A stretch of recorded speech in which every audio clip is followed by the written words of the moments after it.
We need to talk about Sydney Sweeney, and we need to talk about American Eagle. And who better to give us insight into the social media firestorm than the former social media manager of American Eagle, Haley Knott. But that's not all. I called 7 of the smartest marketers from around the world to unpack what's going down, so let's get into it. We've all seen them, those experiences that stop us in our tracks, the moments that flood our feeds, shift culture, and bring people together. I'm Aja Bradley Kemp, and I've helped generate millions in revenue and billions of impressions by creating scroll-stopping moments for some of your favorite brands and celebrities. This is Making the Moment, the podcast that brings you the untold stories, unfiltered insights, and big ideas from the architects behind the moments that matter. In each episode, I'll show you how to design experiences that not only captivate audiences, but also drive tangible value for your organization. Whether you're looking to build buzz, boost loyalty, or drive revenue, I want to help you design customer experiences that truly make an impact. This is for the moment makers and the culture creators. Welcome to Making the Moment. Welcome back to Making the Moment. Today, we're covering a moment ripped straight from our timelines. I'm your host, Aja Bradley Kemp, and if you haven't heard, the Sydney Sweeney Has Great Genes ad has everyone from Donald Trump to Doja Cat weighing in. To help us understand how this became the most controversial fashion moment of 2025, what brands can learn, and ultimately if creating buzz is worth the backlash, are some of the smartest marketers that I know. Melinda Johnson is a senior marketing executive who has worked with the likes of Procter & Gamble and Henkel. Jonathan Pease is an award-winning creative who has worked with global brands including Nike, Disney, and Coca-Cola. Friend to the podcast, Kim Amy, is an innovator who has worked on the biggest stages on the planet, from Super Bowl to the Olympics with Post Malone. Jennifer Bickerton helps brands including Kiehl's and Givenchy create memorable, multi-platform campaigns that drive sales. From Britain to Brooklyn, Samuel Mani brings international insight on how to grow purposeful brands.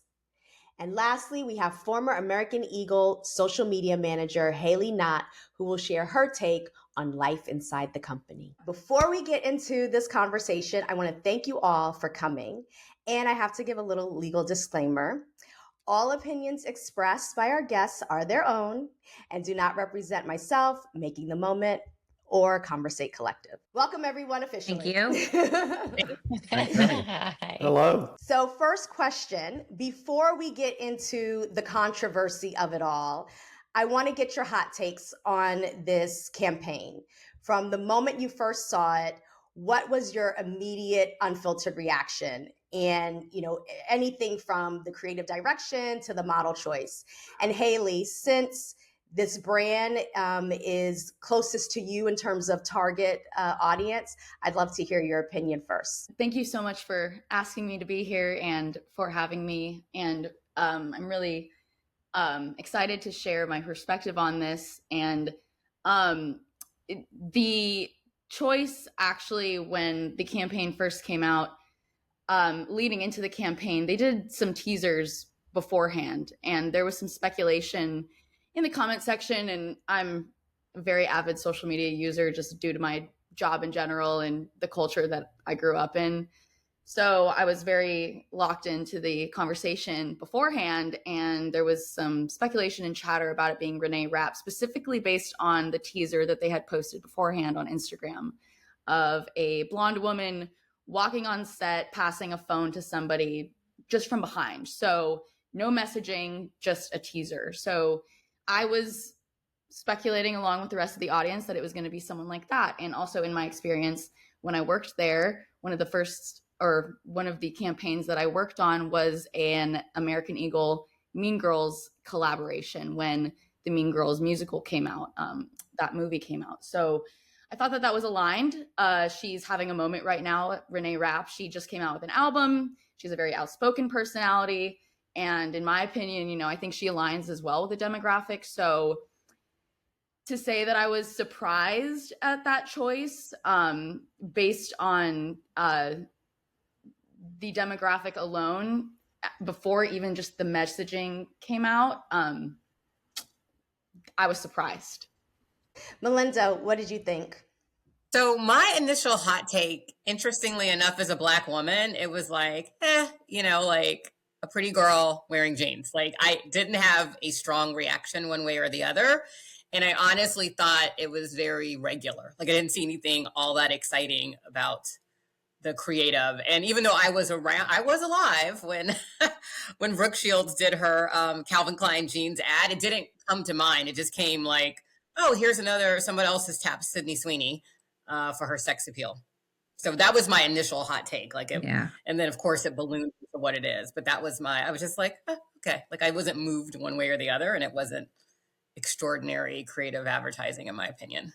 Sam, what about you? I saw a report about it, and I think like Melinda, I just thought, oh, this is just more of the same.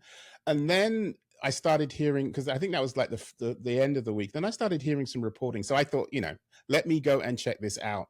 And when you watch it with the audio and the visuals, something felt off. And then you start to like peel it a bit further, and you start saying, wait a minute.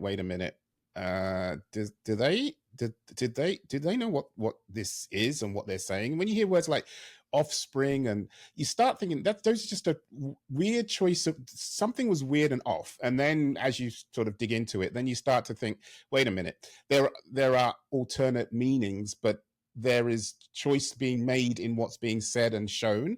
And then, you can get into this analysis and semiotics, and then the marketing and the audience, and you start to think, there's a bit of an issue here. And as we've seen, it's blown up into a major discussion point, but also a real brand concern, brand issue, and a customer and consumer audience issue.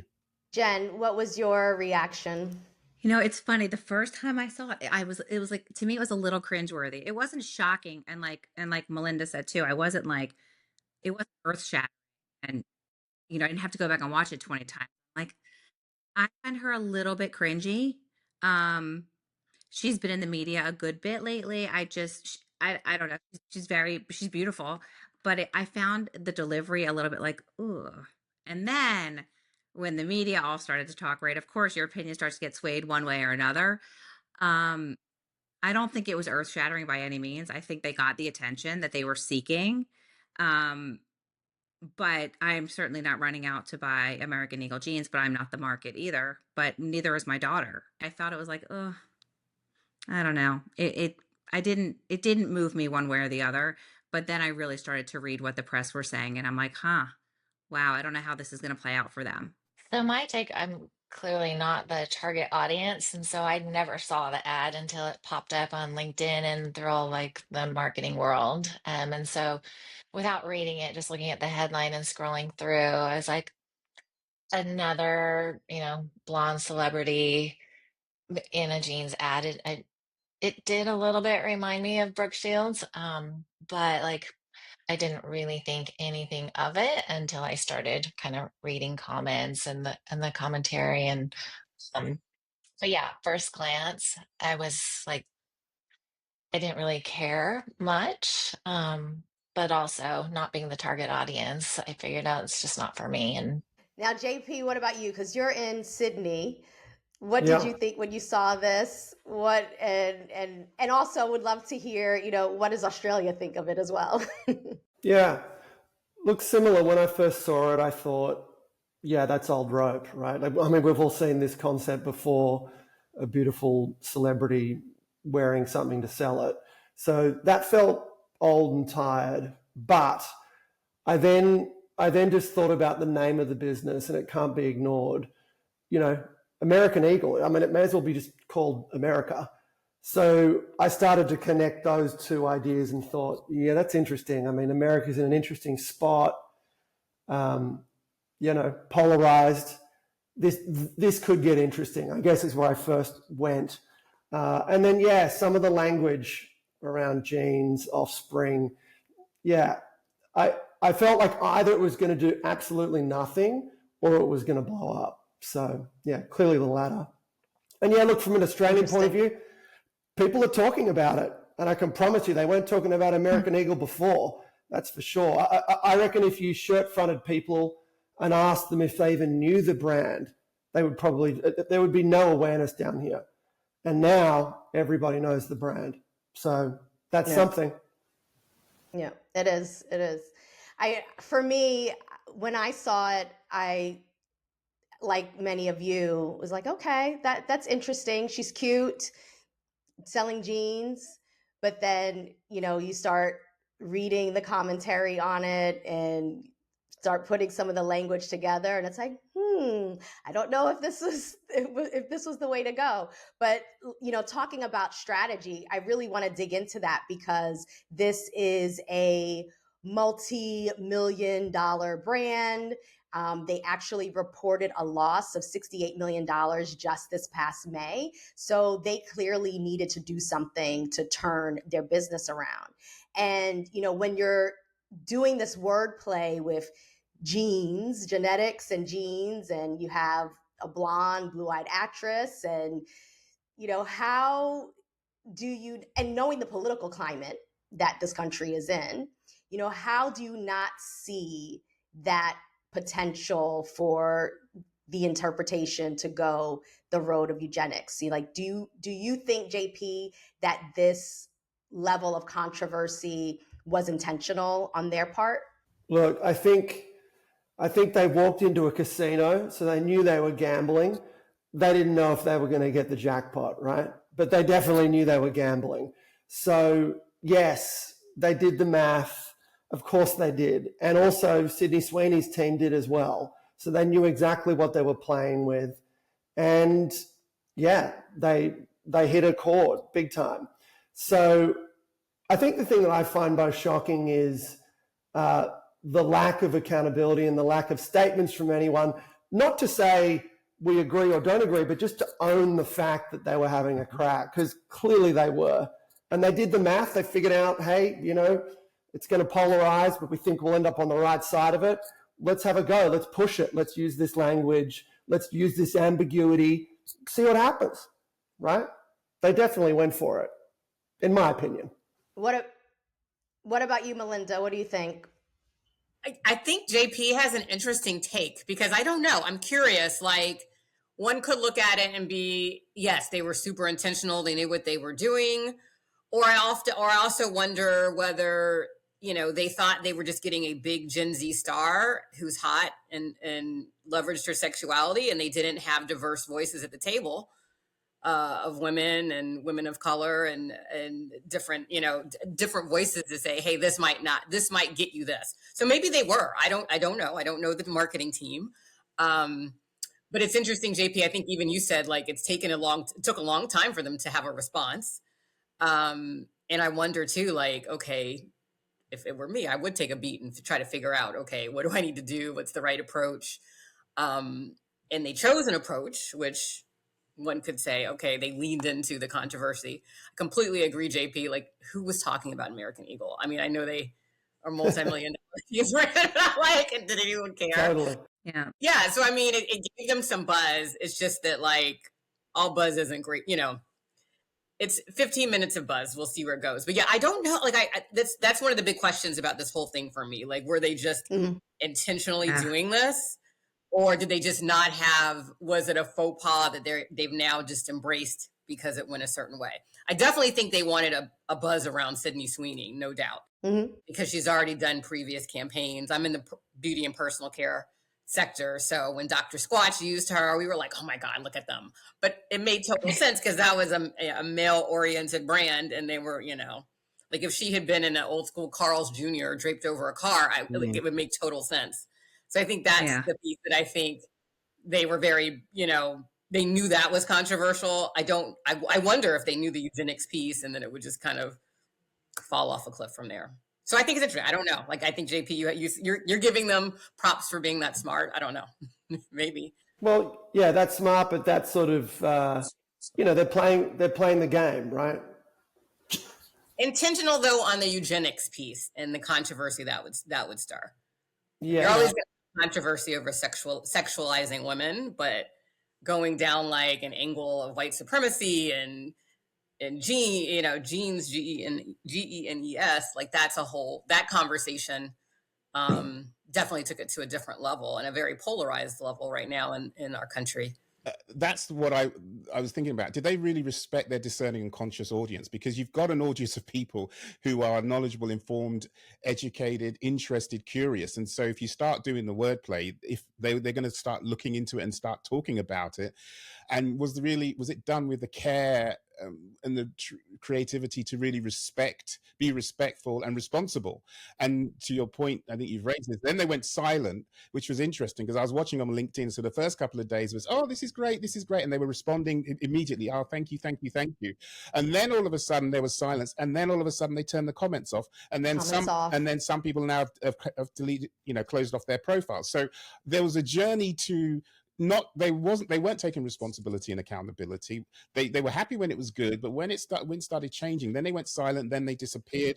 Then there was this kind of statement, and of late, over the weekend, it's reported that they've hired Acton, which is a crisis sort of management consulting crisis PR company. So I think they went in confident.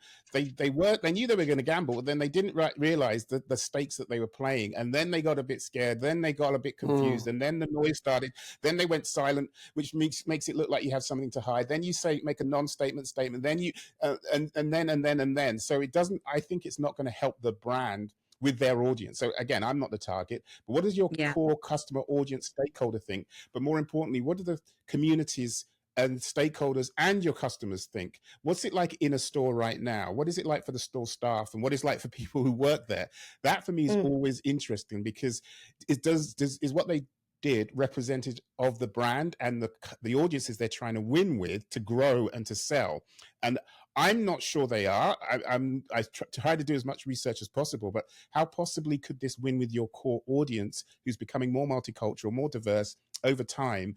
And the way you frame the first ad is, this is a standard of excellence for beauty, which doesn't jive with your audience. And do they see themselves in this? So again, but I'm not the target, but that's my concern. Does it match how you're going to grow to turn your loss into a profit the next quarter and the quarter after that? Hayley, what did they stand for before this? Because I don't know, and I'm not sure if anybody else does, but what did they stand for before, and how does it relate with what they now have fallen into? Jennifer, I don't want you to lose your thought, and I've been taking notes, and I have stuff to say, so don't worry about me. Like, she's been taking notes. Oh, okay. Yeah, exactly. He's like, I'm ready for him. And Aja knows this because we worked at a couple companies together. One that had a very big crisis communication, the other that sometimes needed crisis communication because they were so edgy. And I will say, whenever a campaign like this goes out, if you have a smart team that is gambling, you will have a response book ready to go. Every single scenario that is possible, right? And you're touching on every person, black, white, blue, gray, straight. You are, especially in the environment we're living in right now, you better be prepared to have something ready to go, because God forbid, if this puts you under, you got to come back. And Hayley, I want you to definitely chime in, but I want to echo what Jen said, because that's what I was trying to figure out with this whole scenario. It's like, if this was intentional and we're going to play this game and see how people react, how do you not have a plan B, C, D to cover whichever way it goes in terms of a response? And I want to unpack the response in a little bit, but as Sam said, there was nothing for days. And that speaks volumes, and so it's right? like, that says so much without saying anything at all. Exactly. Meaning that they didn't think things through. Right, because they had all of this, the head of media and marketing at the outset said, they had this great rollout plan with the ad running on the Sphere, 3D ads, AI try-on. I don't know where all that stuff, did it come out or not? But it's like you put all of this money behind it. Where is all the content? Where's all the things? If this was your plan, if you knew people were going to have this response, or you were willing to play this game, the results, the outputs not matching the intention, at least, that we're all assuming they had, and then we'll get to the concerns with the response. But Haley, what's your thoughts? What you got written down in that notebook? Well, there's a lot. And just to clarify, so my last day was the end of Q1 2024, so March 29th, 2024, which, by the way, stock price was at almost $26 at that point. So they were exponentially in a better place than they are currently, just to put in perspective right now. Anyway, and two things can be true in all of this, right? I think that it's disingenuous to say that it was just about jeans with a J. If you've taken a history class in 4th grade, you know the connotation of that language. If you work in a marketing team, you know the connotation of that language. And if something changed, which the marketing leadership did not change in the time that I was there to now, they were so risk averse that when I was there we couldn't even post our graphic tees that had alcohol brands on them. They couldn't even allow that. And the reason that I know that there was a PR crisis happening internally, because they went dark from that Sunday to when they made that statement, non-apology statement on Friday.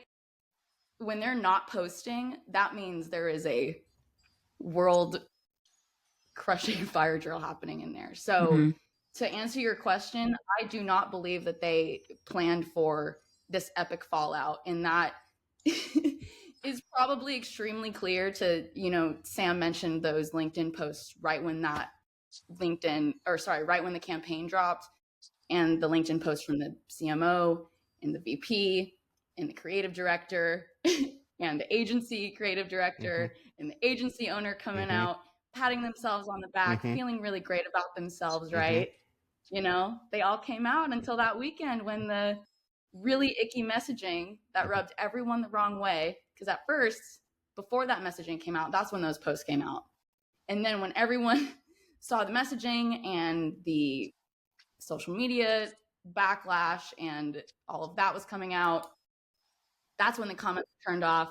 That's when people were taking their last names out of their LinkedIn and their profile pictures. Then it was, I had nothing to do with that. Wow. Then it was former employees coming out and saying, senior leadership at American Eagle has nothing to do with creative.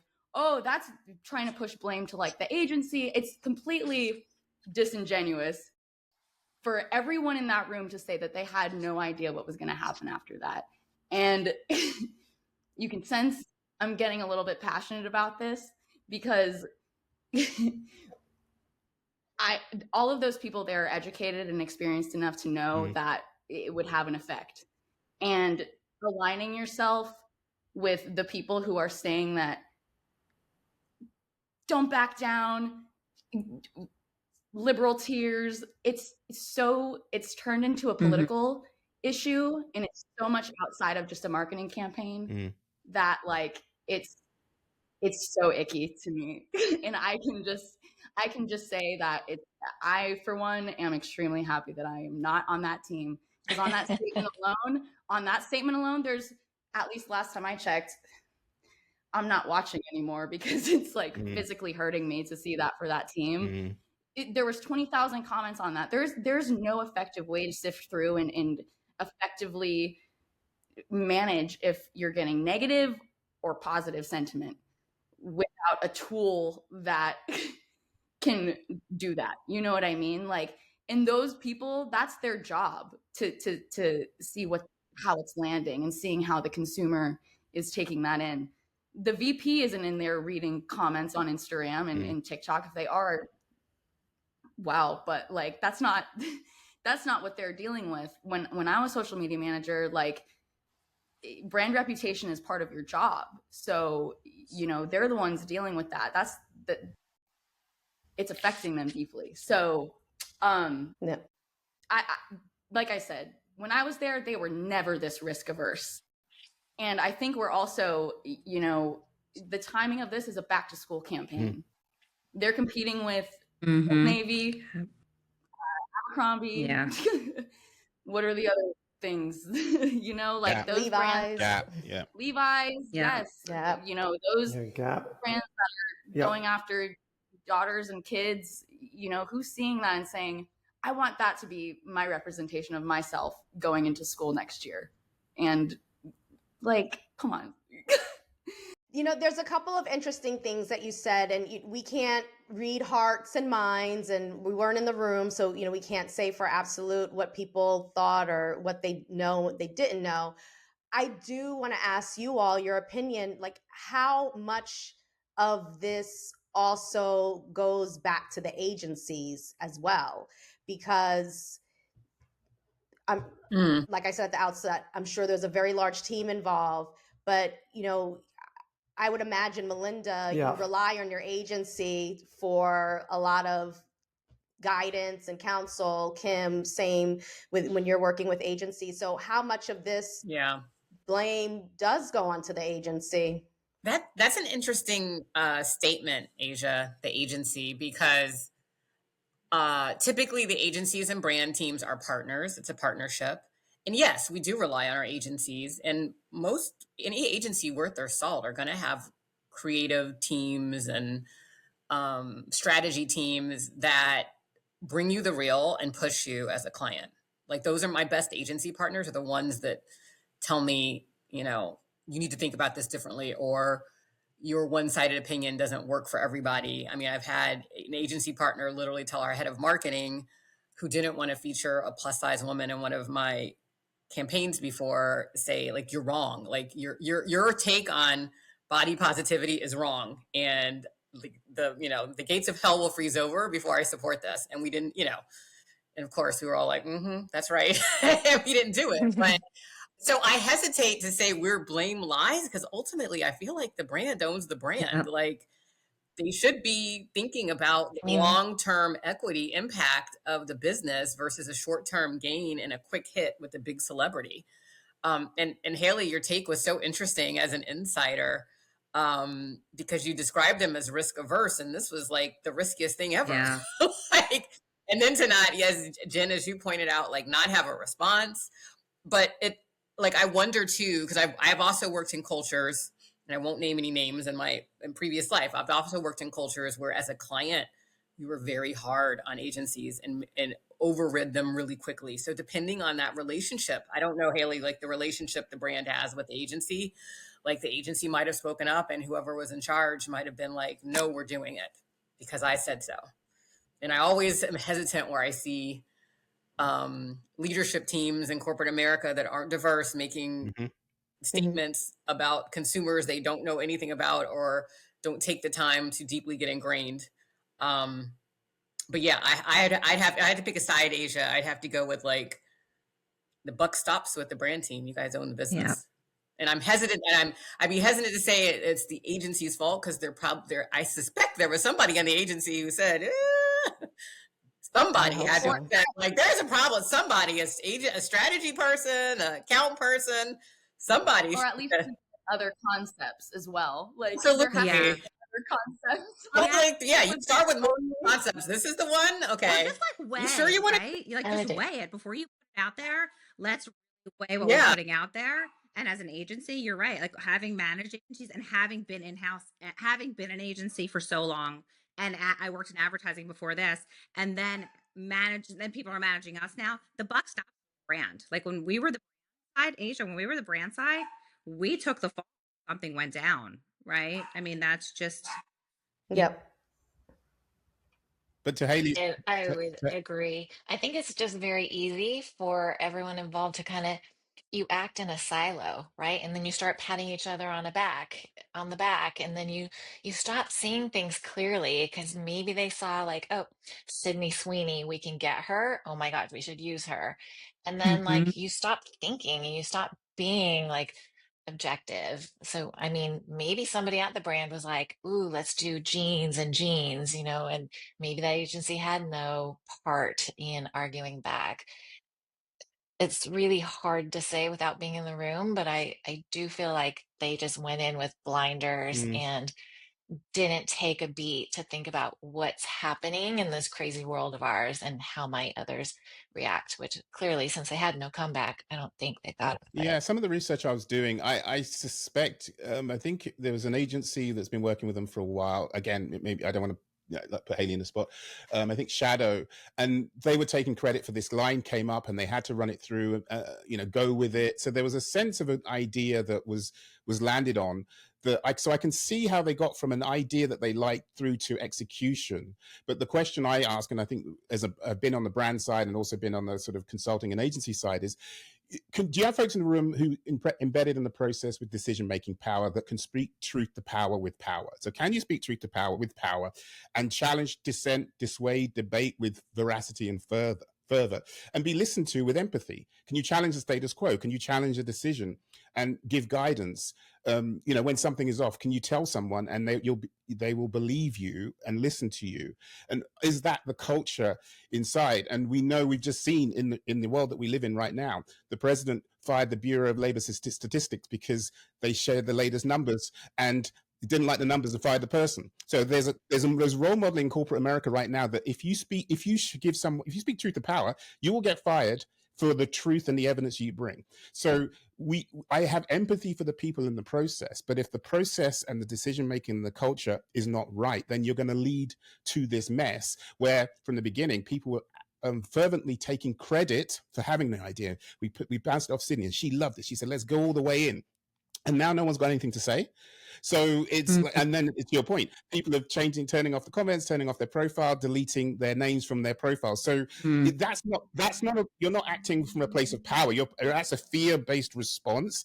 And so hearing what's going on, it's like, oh, darn it. I have empathy for the people because there are teams and people not being led well. There's dysfunction in the C-suite. There's now finger pointing and blame. And who is the adult in the room to solve the problem? And I'm 190% certain there are people in the organization who said, watch out, we shouldn't do this. This doesn't resonate. Sure. So people who had a voice, I'm guaranteed there are people there who said, don't do this or hear suggestions who weren't listened to. So now that creates even more dysfunction because they have to clean up the mess they didn't make. Right. They're now, and now they're accountable for not fixing a problem they didn't create that they weren't listened to about.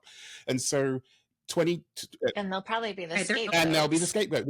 Why didn't you respond to the 20,000 comments that we're not ready and we don't have the tools and the covers? So I have empathy for the people in the system because from what I'm hearing and sensing research and the crisis management that came in, they don't have the competency. And so for me, whenever anything happens, I always look at the leadership team and I look at the board. And the leadership team are a very white-led organization. And I was worried about that. The board has a couple of, female people of color on the board. And it's a little bit more, and there's a couple of people that from my career have got great reputations. So, but they haven't said anything either. One of them is always on LinkedIn all the time commenting. He's a board member, pally with the CMO, not said a word since. So, and he's an ad agency leader. So I fear that it is a mess right now. And do they have the ability? Do they have the capacity? Do they have the leadership and the board to turn this around? And are they supporting their people? Are they supporting their teams and their customers and their store staff to ultimately fix this? Because if they're not, it's going to get worse a lot faster than it's going to get better. Yeah, Sam, you spoke facts. And I think what else is interesting is the response was they doubled down on what they did. And so you just talked to those C-suite leaders and board members, but the response that they finally did give says a lot. And maybe they're still crisis managing. But to your point, there's always pressure put on the smaller people in the room and the little guys. But you have to have leaders that listen to all the voices in the room. They take the time to have empathy, to listen, to understand the consumer, to understand what their team is saying and make a measured decision. And then when you make the decision, you have to stand on it. And the best leaders I've seen at companies are ones who are willing to do that.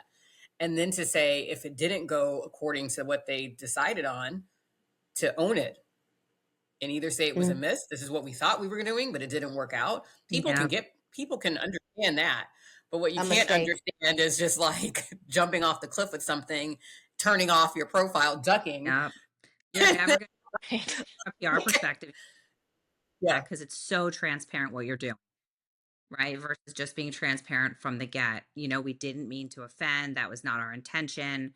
And own it. But everybody makes bad decisions. We're human.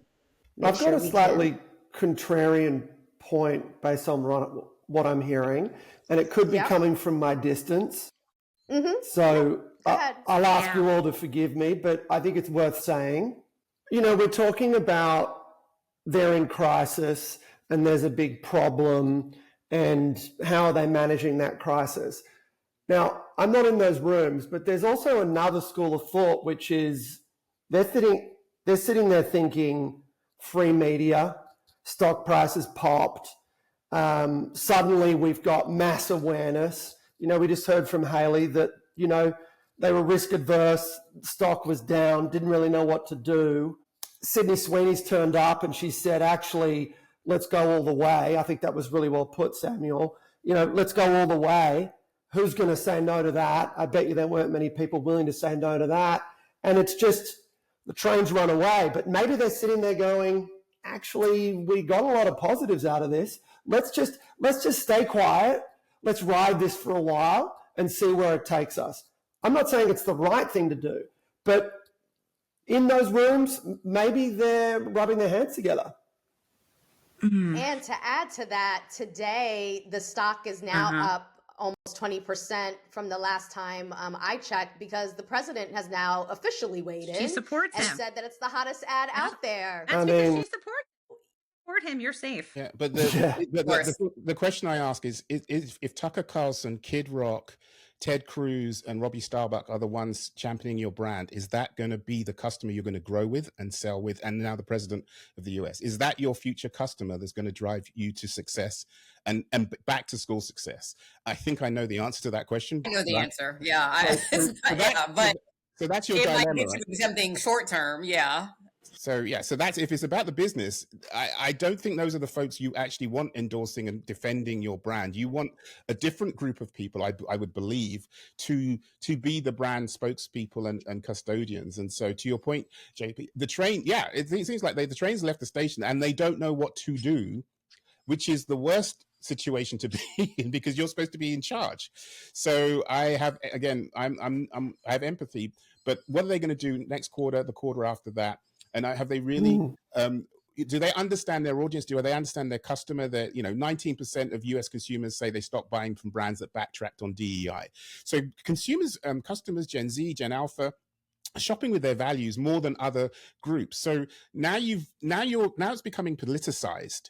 And there is that now your latest dilemma is apparently Sydney Sweeney's a registered Republican in Florida. She's still not said anything. President come out and said, I support the campaign now because of that fact. Now you're in a political issue, and it's Monday of the following week. What? And you still not said something. So the stakes are getting higher, and the silence is getting louder. And so your brand is about to be attached to one side or the other. How do you navigate it in the cultural context we live in right now? There is a way. There's always a way. But are you going to make those steps to navigate, to win and bring more people into your franchise? Or are you going to be stuck fighting one side against the other, which is only going to be depletive, because you're not going to get to 100% of the market. Now you're trying to win 45% of the market, or whatever that is. You need to get to 95, 100% of the audience and win with them. And you're making it harder to sell more of your product. What would you tell them to do now? And this is open to anyone, but Sam, since you're on a roll, you can start. Well, I started off talking about respecting your audience, and really acting with care and care, consideration, and creativity. But also, it's about progress over perfection. So right now, you've made a mistake in some people's eyes. How do you move forward without being perfect? How do you shift your mindset to rebuild the trust that has been undermined? And how do you take action versus inaction, right? So those are things you can do. You can drive impact through your product, but it can't be performative. So a brand like Lush, I wrote about it in an article for Walk. They renamed their bath bombs diversity, equity, and inclusion, because it's part and core of their product. They can really bring that to life in store. Their audiences and customers have empathy and support that. And it was a product that people could buy into. So it fit their brand. Follow it through with authenticity and conviction. And so do they really have conviction to what they did? Okay, what are you going to build that conviction on? So you have to really be respectful of your conscious audience and really be responsible to them, progress over perfection, and really think and act with care and brand relevance. So those are 2 or 3 things I would say to them that they should do. And if the leaders need help, I mean, they've hired. I think there's all these people on this call right now would be able to do that. And I'm sure there's employees, except for Haley. She's saying no. She's saying, Haley said, "Don't call me." There's employees and staff right now who actually know better than, and if you listen to them. So I've given a few tips, but I'll hand the mic over to someone else to chime in with their perspective. JP, what would you tell them to do? Yeah, well, I mean, they've picked a lane, right? I know we're saying that they've made a mistake, but I just come back to the fact that it is intentional, right? Like they had to have known genes to genes how that was going to connect in the current climate. So yes, maybe what's happened has gone further than they thought, and now they're struggling to know what to do. But in my mind, it was intentional, at least to make that connection and start something, spark something, because they needed to do something. What they now need to do is, I don't know, I mean, they either need to come out and completely admit they're wrong and change direction, or they need to stay at it. They need to find the next Sydney Sweeney and do something else that's, outrageous, right? Consistency. I mean, if you think about, you guys will know the brand Liquid Death, basically a water brand. Everything they do is completely outrageous. Everything they do is completely controversial. Something like this would be a nothing compared to what they do. But they do it consistently. It's what they're known for, and the people that buy into the brand, they understand it and they like it. So it's sort of, they've picked a lane and they've stuck to it. I think the biggest issue here is they were risk adverse. They weren't really doing anything. Now they picked something that is very risky, and it's definitely polarized the audience. Now they need to either change tack or be consistent. Yeah. JP. That's what I would say from a creative point of view. You make such a good point, by the way, because somebody that names a water brand Liquid Death, you would not expect anything to be traditional out of the gate, right? You're not even making headlines because you're like, okay, that's who you are. That's what you want to be, right? And here you have this all-American brand that is, and with everything going on in our country right now, let alone the world, and then you see them do something like this. I do think you're right. I think there was something very intentional because there wasn't a person of color. There wasn't a person that was overweight in that act. It was one single human being, and they knew what they were doing. My question, and I think I know the answer to this, but the thought that I had is, is disruption a long-term strategy for them if it isn't baked into their brand DNA? And is this a crossroads for them, I guess, as you were saying, JP, that they're going to completely now change their culture and what they stand for? Or are they going to try to circle back and come a little bit toward the middle to where they used to be? Yeah, look, I mean, I'm talking above my pay grade. I'm not even American. I did live there for 10 years, so I have some understanding. But when I look at the political landscape over there, disruption got someone into office. So there is a group of people in that country that buys into and aligns with that type of messaging and ideology. Again, I'm not saying it's right or wrong, but I think they did the math and they picked a side and they went for it. It'll be, to me, the most interesting thing here is what are they going to do next creatively, right? Because that will tell us everything. If they were to do something else in a similar line, then we'll know. And if they, I don't know, go quiet or change tack, I think that's the worst thing they could do, actually, go quiet and change tack, because it just shows complete inconsistency. They've broken a lot of trust. And I think that'll have a midterm and long-term massively negative impact. I think that's really interesting. Like, was it a way for them to pick sides and an audience without them seeming like that's what they were doing? What I find interesting along those lines, Kim, is that Sydney was at a screening last night for her new film called, I think it's called Americana. It's either American or Americana. You couldn't script it. Yeah, and Jen, and you all know, when you're working with talent and you're planning a rollout, you know everything that talent is about to do, involved with. And so, that caused you to think, well, that's where American blue jeans, blue, Americana. Supporting the There's a Yeah, message it's all there. there. It's all there. Yeah. JP, before you go, do you think that what's happened here with this brand, how are creative directors going to moving forward? Is it, do you guys, still have your same mindset, or is it do you think it's going to scare creatives a little bit, or are they going to be a bit more cautious? What do you think from the marketer, the agency side of things? Like how do you think creative directors moving forward in the future? I would like to think that agencies and creative directors are going to be more intentional, more thoughtful, and more responsible when it comes to things like this. I think in reality, nothing's going to change. That dynamic between agency and client is a very interesting one. Creatives come up with ideas in partnership with the client, but at the end of the day, it is the client that says yes, no, maybe. So, what is the objective of the agency? Maybe it was eyeballs, maybe it was earned media, maybe it was just general awareness. Well, they've certainly ticked that box. And then I guess the client has to deal with more of the fallout in the sort of midterm.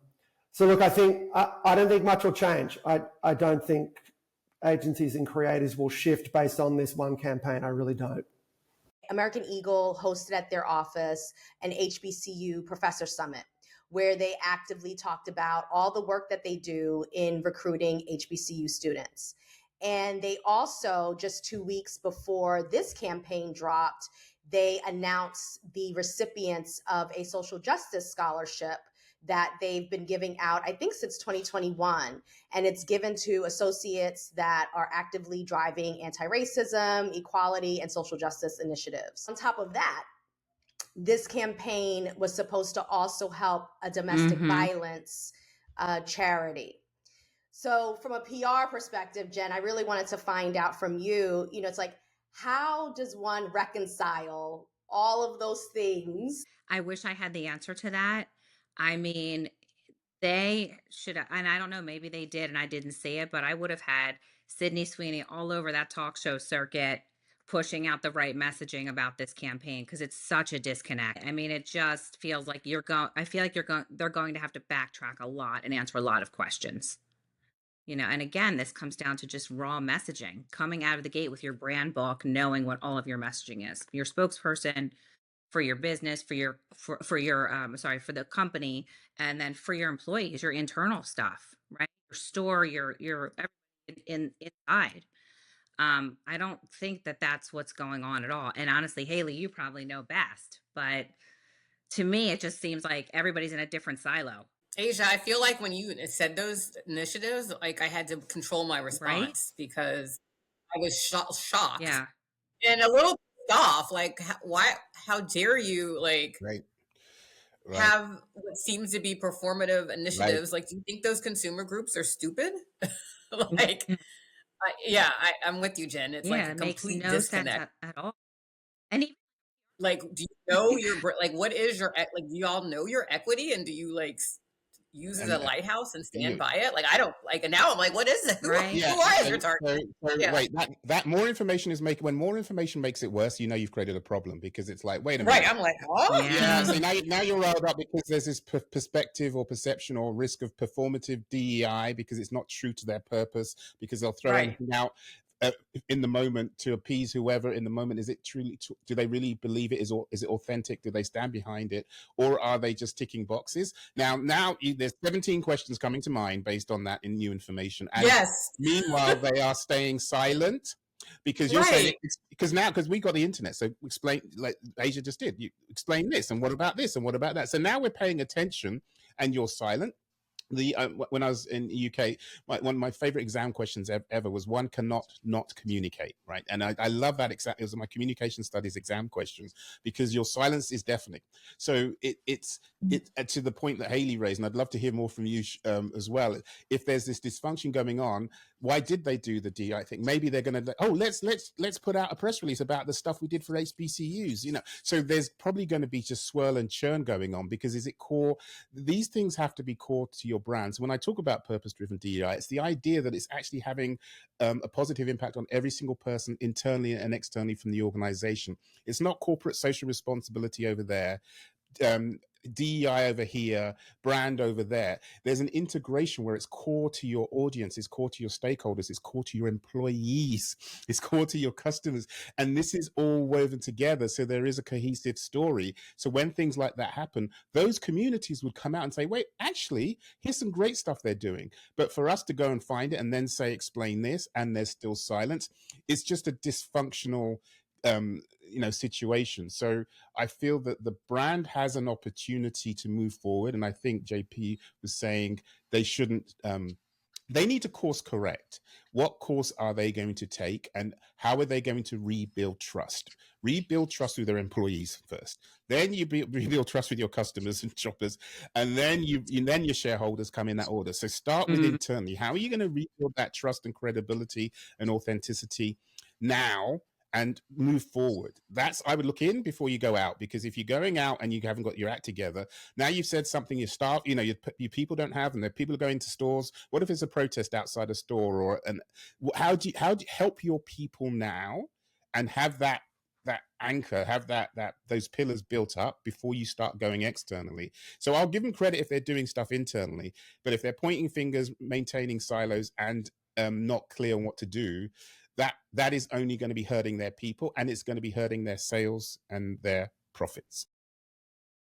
And I love that, Sam, because it's interesting you focused on the organization first, because most every company says people first, but usually that's the last thing talked in a lot of leadership conversations, unless there's an issue or a problem or a lawsuit.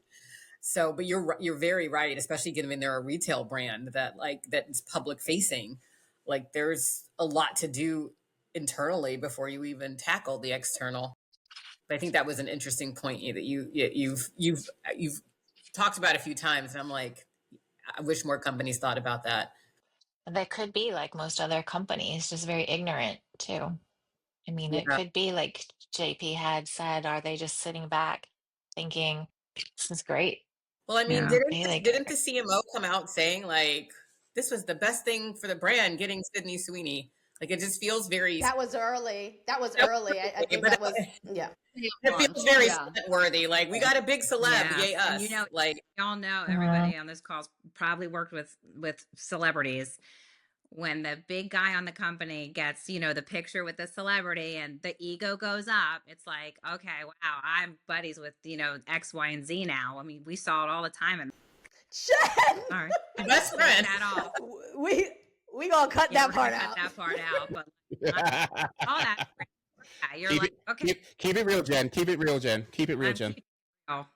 Meanwhile, the celebrity doesn't even know. But sometimes their ego's big when you're that high up in a corporation that you're a little bit clouded sometimes by your own judgment, right? When you're working big, you don't think, wow, this could backfire. You're like, this is who everyone's loving right now. This is what's hot. We're going to make this. We're going to go. And then it backfires. And it is like a giant shock to the system.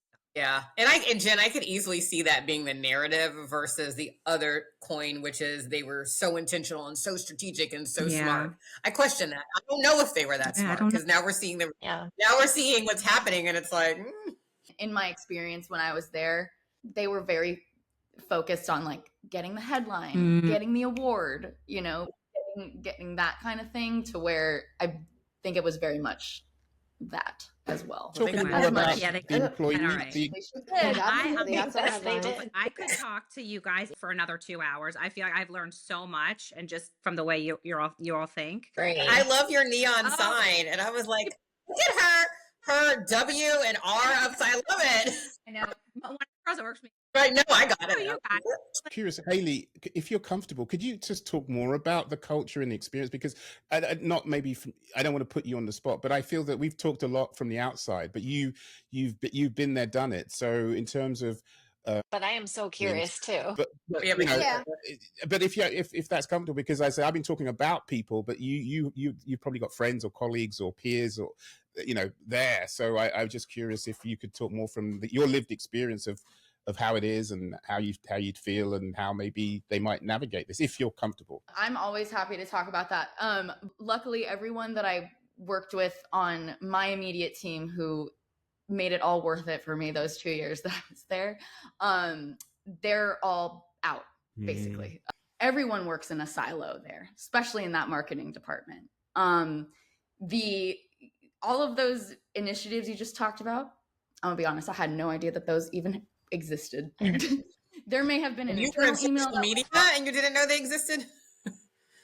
there may have been an internal email that went out. I got a lot of emails. Unfortunately, we also had like a corporate, like internal social. I was all the brand facing, like American Eagle stuff. So a lot of those initiatives, unless that was like an extremely different or campaign like forward something, we wouldn't really hear about it or be involved in it.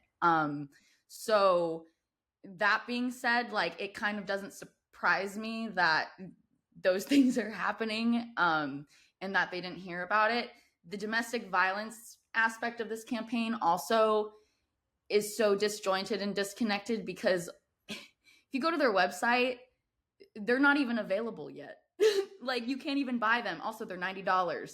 So like, what is your market and demographic? Who's buying those jeans for $90? I know a portion of it goes to, crisis text line, but you can't even purchase them right now. So I don't know why they would talk about like that being an aspect of the campaign. I know they haven't really mentioned it a little bit, but well, that's my thing. If that wasn't mentioned at all, except for maybe once in the beginning, like it's a that part weird. of it's been totally missed. So that's another element of the disconnect with everything, because if you're doing something, if you're doing something so charitable, you would think that your talent and the talent's message would also align with that charitable giving to make it all cohesive and a 360 campaign. So that leads to other questions. That seems like a message. Agree. Yeah, that seems like a message that they would more lean into than what they did ended up going with. For sure. It just sounds like it was bolted on, not built into the core of the campaign, because if it's not available yet, they probably haven't made it yet. So and it's not up. The codes don't exist, and it's not up on the website. So it just feels, unfortunately, it wasn't performative. Cohesive. And when you talk to silos, then it would explain why there's lack of understanding or awareness of the whole picture. So the brand is not cohesive. The brand expression cannot be cohesive, and there's some fundamental brand and business stuff that needs to happen in order for them to move forward. So the crisis consultancy's been there for 2 days. They're going to be pretty busy because they're going to be asking fundamental questions, and they're not going to be able to get quick or simple answers because folks won't actually have the answer. So there's a huge brand lift that needs to happen, it sounds like, and so they got a long journey. How do they turn this around? What can they do? Because chosen a side in a way, or they've chosen a narrative, so to speak. So it's not like tomorrow they can go out to the HBCUs. It's going to be homecoming season. They can't go to Howard Homecoming and and show up and do some cool event. I mean, what do they do next? Do they get Drake to show up and put on his jeans and drop a song called American Eagle, because Drake represents all kinds of folks? Like, what do they do now? That's such a good question, because my first thought was like, I mean, everybody's got different genes. Like you could still play a multicultural campaign and, talk about choice versus traits, right? But But then it's like they're just gonna keep digging the hole, I think, if they go down that route. So I almost feel like they need to pivot completely. Yeah, it's an interesting question, Asia, because I'm still not really clear on what they want to do, who they're targeting. This response they gave on Friday almost seems like they doubled down and said, "Yeah, we said it," and what? Which, hey, that's at least a stake in the ground. But then that it's almost seems like they listened to all of the commentary and comments and then chose a political side that was like, I guess, in their opinion, a winning one for the short term. I believe, because I think long term, I agree with Samuel. I'm not sure their actual consumer, Sydney Sweeney, and the way this ad was represented was appealing to that consumer to make them go buy jeans. So the stock price might be up. Stocks, as we know, go up and down depending on what announcement was made, what tariff dropped, what, who got fired, what whatever. That's up and down. But like long-term brand equity and sustainability of driving the business top line and sustained growth, like ultimately, when if I'm an owner of a brand, I want positive brand sentiment and equity for my brand with my core consumer group. That's a must. So I just have big questions. Who were they even talking to? The whole campaign felt like they were talking to men trying to sell. I just don't, it's so wild. Like, I just feel like there's such disconnects all over the place. It's hard to say what the next move is because I don't even know what their intention is or was or trying to be. And this latest response almost feels like, yeah, we're going to go on the irresponsible side of saying we said we did what we did. And that, so it'll be to me, it'll be interesting to see how they back up this kind of response. Samuel, you said you did some research that they've hired a PR agency now to help. It'll be interesting what trajectory they go. Because if they truly just want to be jeans for a monolith of people, that's a direction. I don't know that that's going to grow the brand long term. Yeah, you mentioned my name there, and I'm thinking they do have options, right? They got to recast, we just reground, go back to the beginning. The campaign is out there, so how do they move forward with clarity and care? Not just don't be reactive. You got to be careful and clarify. Interestingly, again, for folks who've worked there, there's the Aerie brand, right? And that brand is a very different positioning. It's a lot smaller. Can that be helpful to them in this situation? Because there's values baked into that brand that perhaps are more going to appeal to more people. So they've got those stores, they've got that brand. Is there something that they can do? Can they recast, the creativity? I don't want to be cliched. However, if there was an answer moving forward, if they had more of the brand of the Dove DNA, where the Real Beauty campaign is representing different types of women, different types of people. So if they had gone and said, oops, we sent out there's 5 other executions with different models, different standards, different beauty, but they obviously don't have that ready. So they don't have a plan A, B, C, D, and E because that doesn't exist. So, but there could be a pathway to be more representative of the audience they want to win with, and reframe, to focus on the community that they are ultimately trying to serve. Brands like Lush, I think Elf Beauty are brands that they can learn from, who do represent their audiences, their communities. They do actually show up, they do take a stance, and they grow. I think Elf Beauty has grown for 24 consecutive quarters in terms of sales and revenue. So there is a pathway to turn the business around, but they've got to really be grounded in the first place.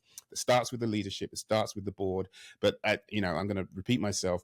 I've got a friend, Lola Bakare, who's written a book called Responsible Marketing. Perhaps buy that book and look at the core tenets, because she talks about an apology versus faux-apology and how to be wrong the right way. I love that, how to be wrong the right way. And they're kind of being wrong the wrong way. So you can now be wrong the right way. So there are ways that you can get out of this situation. So shout out to her, and move yourself forward. I'm an optimist. I'm a realist. Hey. Book right beside me. Okay. Yes, good book. So shout out to Lola. So there are ways. There's experts on here. There's people out there who can lead you to the path to success and glory.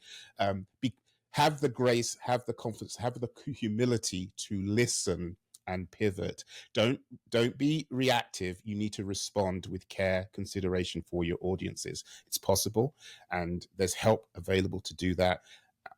This leadership can do it, and the board can support them doing that. And ultimately, support your people first. Put their, support them first, people first, people first. But actually do it, because if you start doing that, their stories will be the ones that suddenly start to tell a better story. Because once they start saying good things about the brand and the company, that can only then go to customers and consumers, which can then go to shareholders and stock price after that.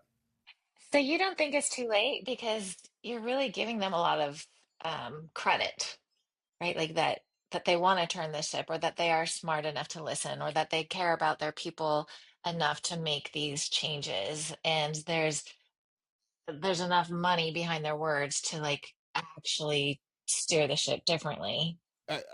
Because it's their business. They are living in the business world. So if they don't turn this around, activist shareholders will come in and demand that, like, fire people, fire the board. And so this is about money. So it's a company. I believe in purpose and profit, right? It's not either or, it's both. So you can have a positive impact on humanity and nature while being profitable at the same time. So there is a path to profit and path to growth that is going to make you more money. I'm just saying, look, your audience and your consumer that's going to grow this is not going to resonate with them. So if you're a raging capitalist, you would say, how do I win with more people and grow the market the most and sell to the most people? That has to be more inclusive. There has to be more people. So if I want to make more money, there's a way to get there. If I want to be right or stick with where I am or the status quo, then that's not going to make you the most money. So this is a money conversation. If we know the data of the stats of the audience, Gen Alpha, Gen Zs, in terms of they shop with their values and so they are your customer who doesn't buy into this. Give them something that they will buy That's into. kind of my point. They did respond with status quo. Yes, but not only status quo, like on the wrong side of responsibility.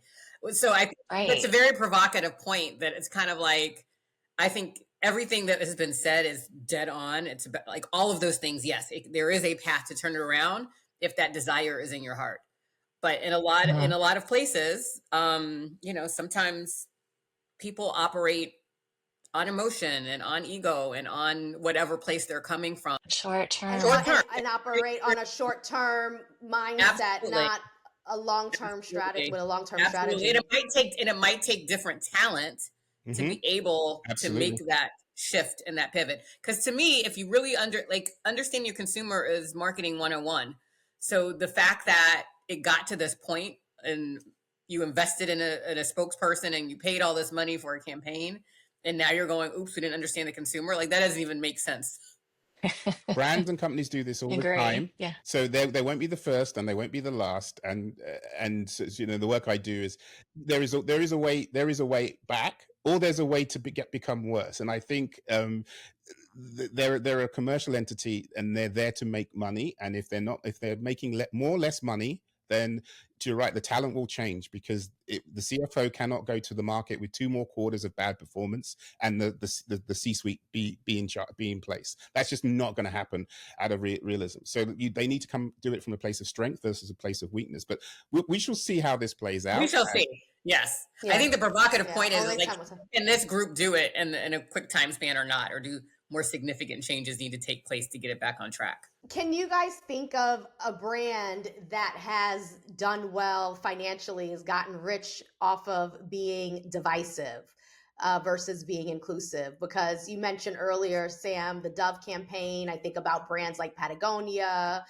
You see, how Nike sees surges, at different points in times when they're focusing on a more inclusive representation. Is there a case study or on a brand that they could cause all this disruption and divisiveness and still win? So I think when you say divisive, though, Aja, it comes from a bad place. All those brands you just named, to me, were disruptors, but they were in a positive and responsible way that made exactly. That's my point. The ones that I think of that are disruptive are the ones that have created these campaigns that make you feel good, that make a lot of people feel good. And I'm just wondering, when we're talking about capitalism, is there a case study of a brand that has been able to do well by being very polarizing? So Chick-fil-A, right? Like, I feel like they are somewhat divisive. I love Chick-fil-A. but I have very good friends who will not go there because of their beliefs, because they're closed, they're closed on Sundays, but they have very strong beliefs.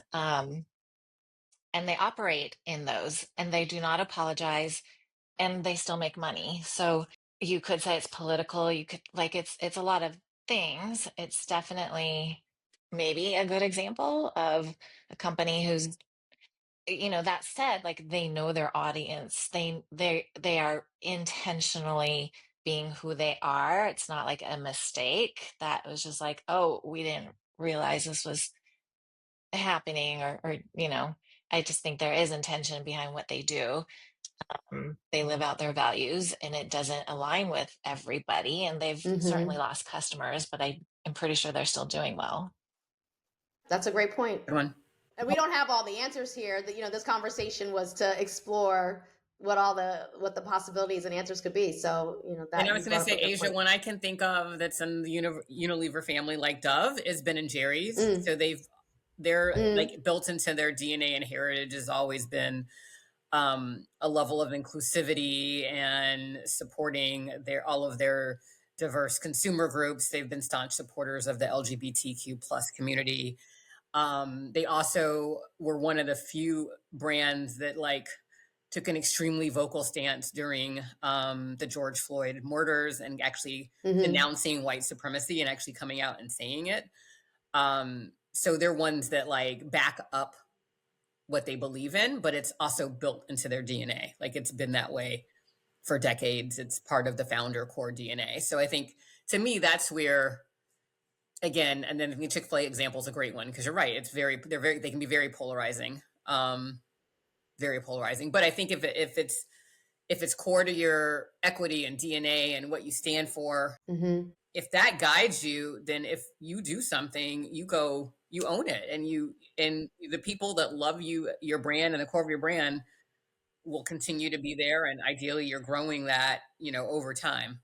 I think when you are I think you said it, very short-sighted and looking for quick wins, that's when you can kind of get into dangerous territory, especially if you're not being led by your guiding compass, which is, to me, you're always ready. And I feel like that's the answer, really, is they need to decide. We have a friend visiting over here. They need to decide what is their DNA. Who is it that they want to serve, right. and stick with it. I'm so confused. I don't know who. I don't know. Yeah, I think they've been confused this whole time. Looked at their Instagram page and I was like, well, this is pleasant. It looks very Gen Z, and but then they, I think you have to really be true to your. We gave a couple of brand examples, but you have to be really clear on your values and the DNA of your brand and the brand drivers, and then build from there. I'm just thinking of. I'm not necessarily going to agree with the premise that you have to be divisive. I think you have to really be clear on your values and the meaning of values, and bring that to life with conviction. I think of Costco as a company that's been 26 consecutive weeks of foot traffic growth since Target rolled back DEI. But why is Costco so strong? Because they say that their employees bring originality and creativity to their offerings. And so that's why they support diversity, because it brings them the best products. It brings the best employee base. They've got a 90% membership renewal rate, which is worth $5 billion. So people who shop there feel good and want to renew the membership. They have a 93% membership retention rate of employees, which means employees stay because they pay them quite well, treat them quite well, which means they treat customers well, which means they make more money. And so they're the envy of the industry, but it's all about capitalism and money. So they're doing this DEI stuff because they get the best products, they get the best staff, they get the most members, and they make the most money, and they grow. So I feel that there is a way you can do this, and it's additive. It's about values which bring people together, not dividing. It's to get to more of the market, you got to bring more people in. And it's not a sort of a viewpoint that is about charity. It's actually about making the most money from in the commercial system, so you can bring purpose and you can bring profit. And the examples are out there that do that successfully. And if we can tell enough of those stories, maybe these brands will actually see that their growth comes from this future consumer that they're alienating right now. In order to make the money they need to find a way to bring them in, bring more people in. and that is their part to making more money and also having a positive impact. And a $5 chicken doesn't hurt. Yes, it's a beautiful loss leader. Yes. Costco is a great example, I think, of like Yeah. a brand that did it right for sure, and that created that brand love and got on the right side of things. I mean, I'm in the New York area, and like Reverend Al Sharpton was bus loading truckloads of Black churches to the Costco near me in Union, New Jersey. Like, you couldn't even, the regular people who shop there couldn't even get into the parking lot for like, it was like mobbed. So you just said it. So what if you create a movement that your stance to roll back I think we're talking about Target, the stance to roll back DEI cost them, and their last quarter they were down 2.4%. I don't shop at Target anymore. And well, to your point, that they are on record saying it. You know, their sales decline is attributable to this boycott. So it's affecting business. So if you don't bring more people in, you're going to ultimately not make more money. So this is a business decision as much as it is doing what's right, but it's also doing what's right for your top and bottom line, as well as what's right for society and people. And that's the beauty. If you look at Tesla as a brand, they are in decline. Their sales are down. They're struggling globally because of their stance of their CEO. So we've seen bad examples of decline from Target and Tesla, examples of growth from Elf Beauty and Costco. So the jury's still out on American Eagle. My hypothesis is going to be more of a Tesla than it is an Elf Beauty, because they're just not going to get more people to buy more of their stuff. And I think it's as simple as change. And I think the interesting thing too is some of those companies you named that were not getting it right. They haven't mea culpa. Like they're still kind of running the play, even though it's not working. And the question is like, how long do the company, like there's a lot of examples of brands that have made mistakes, and it was like the one that comes to mind, because I'm in the beauty space, is Shea Moisture. This might have been 10 years ago when they had an ad campaign that featured white women, very light-skinned Black women, very loose textured curls, and like it completely walked away from their core like African-American woman with a more tightly textured hair. And I think it was like 12 hours later, they were like, it was a long Instagram post of like, we are so sorry. Yes. This was tone deaf. We didn't get it. Oh my God, like stop. And now they're the biggest, like, they're in the multicultural. They're number 2. They're so big. They're like to me, like their general market, in my opinion, at this point. Now they took a dip initially because they made a mistake, but like they recovered well. They rebuilt. And they realized we made a mistake. So some of these companies just don't seem like, and I'm telling you, a lot of it is the people who are in leadership. Right. So they are just not going to get off the pot, like my mom used to say. So the data and math will be your friend, because the market will not go back to the people who stick. So the hypothesis based on data is the people who are staying the current course. The math, it ain't mathing. I mean, I'm a Brit. I'm a Brit, and so it sounds horrible when I say that. I love it. Isn't so at some point, New Jerseyer. a CFO or an activist investor will say, "Wait a minute, I need my money back. You're going to have to get more people and grow." And that will happen sooner rather than later. So those companies we've mentioned, I fully believe, certainly the retail one, I think their leadership the things will change sooner than later, because they cannot go to the market with 3 quarters of decline. That's just not a business model that's sustainable. I just think one of the things that we didn't talk about was the Dunkin' Donuts ad that came out after the AE ad, which I don't know. Have you guys seen it, or did you read about it? I read about it and saw it, like, because it was mixed up. It was kind of subtly hidden. They're probably so happy. That team is probably like, listen. They were like, don't talk about us. The Target, it's just like them and Target. The Target PR team is so happy right now because no one's talking about them. Everyone's talking about American. So it's true. They I think Dunkin' managed to slide under the or astronomer. Yeah, exactly. So so brands. This is interesting, but you got to fix the fundamentals, right? You're not in the news. What are you doing when we're not looking, or when you're out of the news cycle? Are you fixing the problem, or are you making it worse? And that's the challenge for these brands and these leaders. And then on the flip side, I'm sure you also probably read about Ralph Lauren's fall campaign. Did you? People loving the Ralph. Like, I'm in the Northeast, so people last week were like, "Are you going to Martha's Vineyard?" I'm like, "No, I'm not, but I want to." I mean, people are loving that, and that's America. Example of a well done, well campaign that was like based on insights and values, because I think that brand has always been inclusive. It's true to their DNA. This has been such a lively conversation. So we always have a closing question on the podcast. It's usually about who, what, or where is having a moment, but we've established that it is American Eagle, for good, better, or worse. They are having a moment. So our question today, what's more important, cultural impact or maintaining the status quo? Because when I hear status quo, I think, oh, status quo is like the world is constantly changing. If you just sit and stay in the same place, then that growth and those business and sales numbers you need long term are just not going to be there.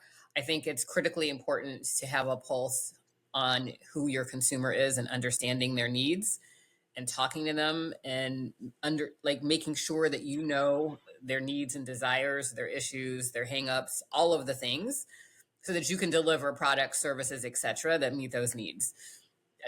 And so the cultural impact piece, and of course, as a marketer, you want to do it with impact in a meaningful way that can drive kind of that brand love over time. So that's always going to be a more winning play than there's no growth from the status quo. So that would never be the angle I would take. It is a choice, but that is not, to me, a winning plan. Do nothing is never a winning plan. It's usually not a winning plan. It may feel safe to some, and it may, we were talking earlier about short-term impact versus long-term, but long-term, you're not going to move the needle if you stay the status quo. Culture changes so fast. And so to maintain relevancy, you've got to keep up with it. You can't stop being curious. You can't stop wanting to, try new things. Culture moves so fast that look at AI. How do you even keep up with all the new applications and tools that are happening every day? But especially for when you're trying to get after these younger audiences, like your Gen Z, your Gen Alphas, whoever's next, it's very, very different from the worlds that we all grew up in. If you want your company to last, right, like looking beyond the short-term gains, then you've got to be able to change with culture. Absolutely. I love that. I'm lucky and fortunate enough to be friends with Dr. Marcus Collins, who's written a book called For the Culture, and Dr. Anastasia Karklina Gabriel, who's written another great book called Cultural Intelligence for Marketers. So based on their wisdom, with their PhDs, with their expertise on culture, I'm always going to back culture and over the status quo, because I'm learning from them because they're the experts. So I'll just say, yes, I agree with them. And I'm not going to say much more because they know what they're talking about. So absolutely not the status quo, definitely the cultural impact. Need to add those books to my reading list because I feel like I've just in my profession, I've been a social media consumer since probably I was too young to be on the internet, and I've been a social media manager professionally this is my 10th year. So culture is something that, I've approached my life.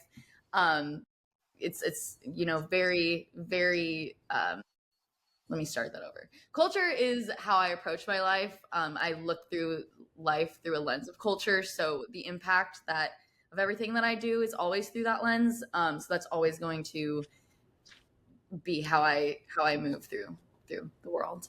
So I think we unanimously agree cultural impact is more important to the bottom line. Thank you guys so much for being here and for helping us have such a robust conversation, and I think productive as well. And look forward to seeing, what American Eagle does, and maybe we need to come back and have a part 2 in a couple of months. See how it all turns out. Let's do it. Thanks so much for inviting. Thank you. Thank you, Aja. Thank you again to all our panelists for being here. Now, before you go, Moment Makers, I would greatly appreciate it if you rate, subscribe, review, and share the show with your fellow marketers, creators, and culture shapers. It helps more people discover us.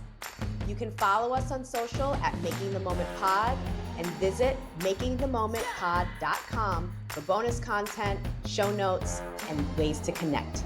Until next time, don't be afraid to make your mark and make the moment.